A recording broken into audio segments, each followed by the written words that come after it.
poucas palavras. Um olhar sobre o mundo, a vida e a sociedade, à luz da Palavra de Deus, com Augustus Nicodemos. Entra no ar mais um programa Em Poucas Palavras. Eu sou Natsa Matias, apresentador deste programa, que é da Primeira Igreja Presbiteriana de Goiânia. Comigo, o nosso comentarista, pastor Augustus Nicodemos. Como vai, pastor? Natsa, graças a Deus, muito bem. Grato a Deus por mais um programa que nós temos o privilégio de gravar. E, como sempre, a nossa oração, querido ouvinte, para que esse programa seja instrumento de Deus na sua vida, na sua família. Divulgue o programa, faça com que ele seja mais conhecido por outras pessoas, porque nós temos certeza de que ele tem sido usado pelo nosso Deus para abençoar as pessoas através do esclarecimento, através do ensino da palavra e da exposição dos princípios bíblicos. Obrigado pela sua audiência.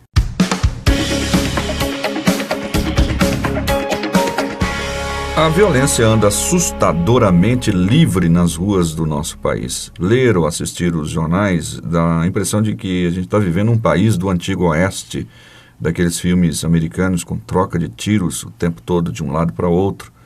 O pior é que não se vê quaisquer políticos se movimentando efetivamente para a mudança de leis do país em relação à falta de punição severa para crimes cada vez mais cruéis. Uma das consequências deste contexto, dentre muitas, é o aumento também de justiceiros e de pessoas que, no calor do flagrante delito, tentam e às vezes logram êxito no linchamento de supostos criminosos. Digo supostos porque não raramente acontece que se lincha ou mata alguém, né, faz justiça com as próprias mãos e tira a vida de pessoas que depois foram comprovadamente tidas como inocentes. Então esse tema sensível está em pauta hoje no programa e foi uma sugestão de vários tópicos que chegaram até o nosso comentarista e ele foi sugerindo aqui. Esse é um deles, esse tema do linchamento e também da autodefesa no programa Em Poucas Palavras.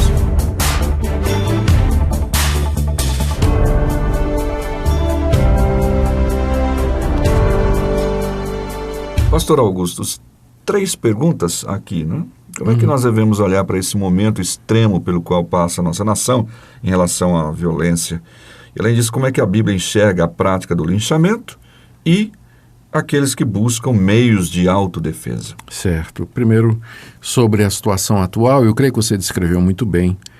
Nós vivemos um momento muito difícil no nosso país, aliás, no mundo todo, né? O Brasil, a situação do Brasil nos toca mais de perto, em que realmente os fundamentos da justiça, da democracia, dos direitos humanos fundamentais estão sendo removidos e tirados, esses fundamentos, né? Ou desrespeitados ou ignorados.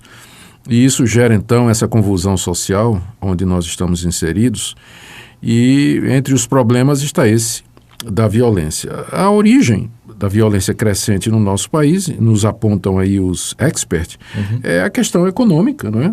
E também os graves problemas sociais que a falta de uma economia equilibrada, sustentada, justa, acaba trazendo. E também isso que você mencionou, a impunidade, ou seja, a falta da atuação do poder público, restringindo a ação dos malfeitores, protegendo os cidadãos de bem e fazendo valer as leis. As leis do Brasil são boas, Natsa. Nós temos a Constituição, ela é antiga, mas ela é muito boa. Ela tem leis modernas e justas, não é? O problema é a falta de aplicação, né, dessa lei. Poderia haver uma reforma para melhorar essa parte aí do judiciário criminal, sem dúvida, né, diante de novas situações, mas, no geral, nós temos boas leis no nosso país. O problema é a execução delas. Agora, a gente sabe que por detrás disso tudo tem um outro problema, que é o problema do coração humano. A palavra de Deus é muito clara quando fala que nós somos pecadores, a raça humana caiu do estado original em que foi criada. Por conta disso, o coração do homem está sempre disposto a fazer o mal. E o que restringe a maldade do coração humano é exatamente o governo, são as leis, a força policial, a ameaça do castigo, o temor, né, da punição. e que são instrumentos que Deus usa através dos governantes para conter a maldade e a violência no coração. Por isso, eu acho que quando a coisa chega num nível desse, o que nós podemos ver é um sinal de que Deus está retirando a sua mão. Ou seja, Deus está retirando a sua graça de sobre o nosso país. O que eu quero dizer é o seguinte, Natsan, o que impede que nós nos devoremos e destruamos e nos ofendamos e nos prejudiquemos é somente a graça de Deus. Deus restringe o coração humano através da lei, exatamente, através da lei, através do instrumento policial, o temor na consciência e tudo mais. E quando Deus retira, vamos pensar assim, pensa numa carreta descendo a ladeira.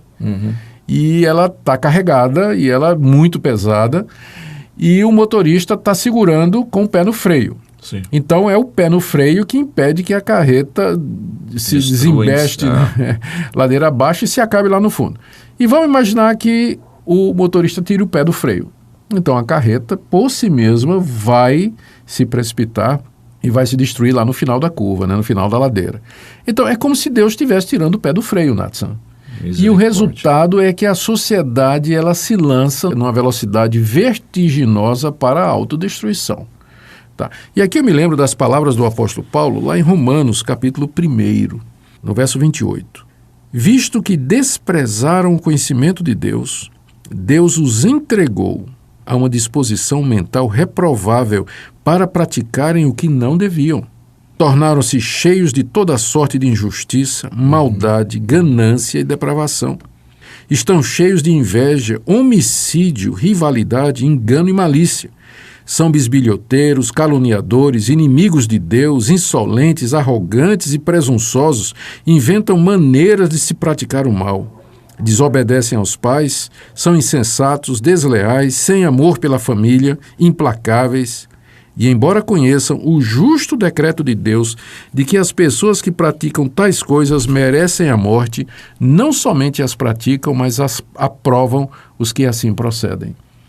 O apóstolo Paulo está explicando o caos moral que era o Império Romano na época dele. E a causa é que Deus entregou aquela sociedade aos próprios desejos. Não demorou muito tempo, depois dessas palavras do apóstolo Paulo, poucos séculos depois, o grande Império Romano, ele cai, ele rui, corrompido internamente pela imoralidade, pela fraqueza dos costumes, pela lassidão da moral e externamente pelo ataque dos bárbaros. Não é?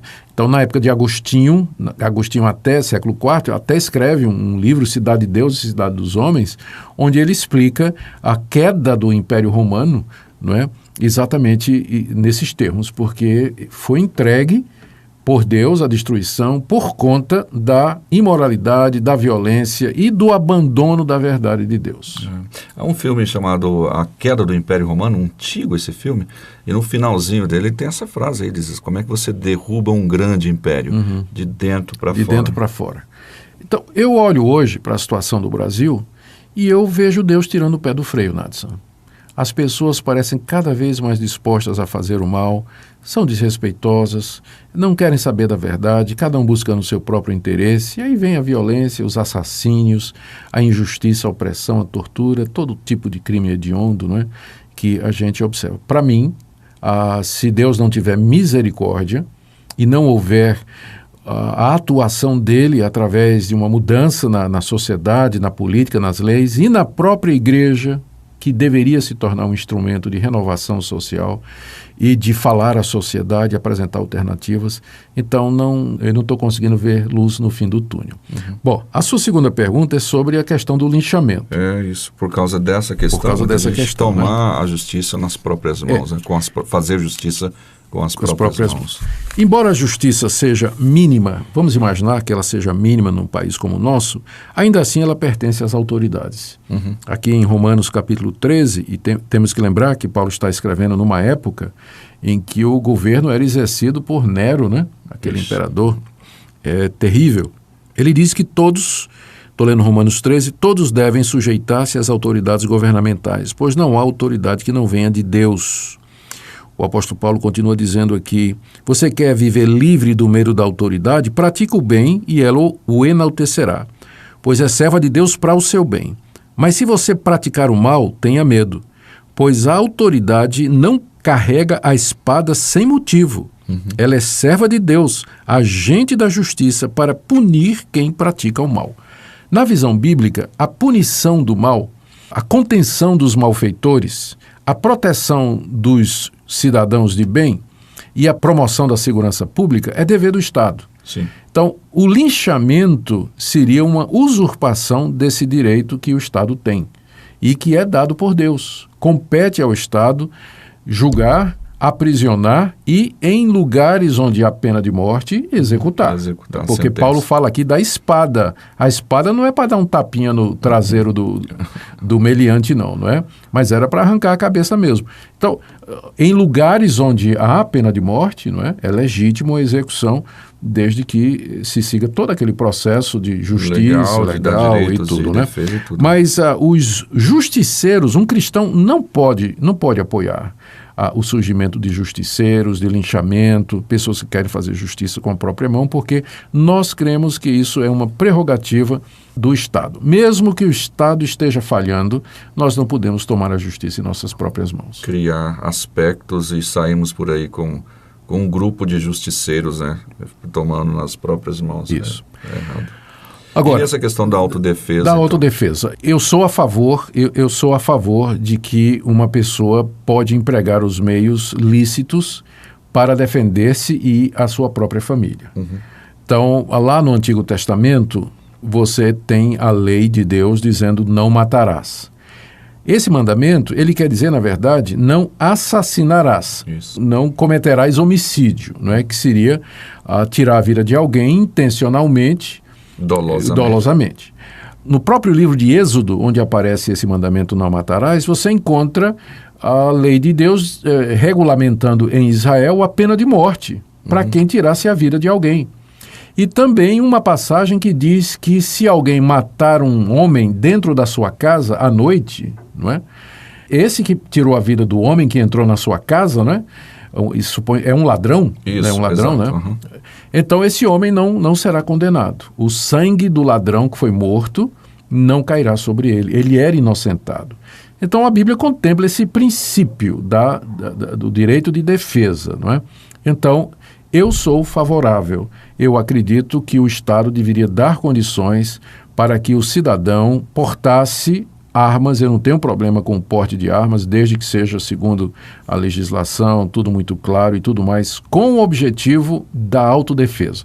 Eu mesmo não tenho arma, não porto arma, não é?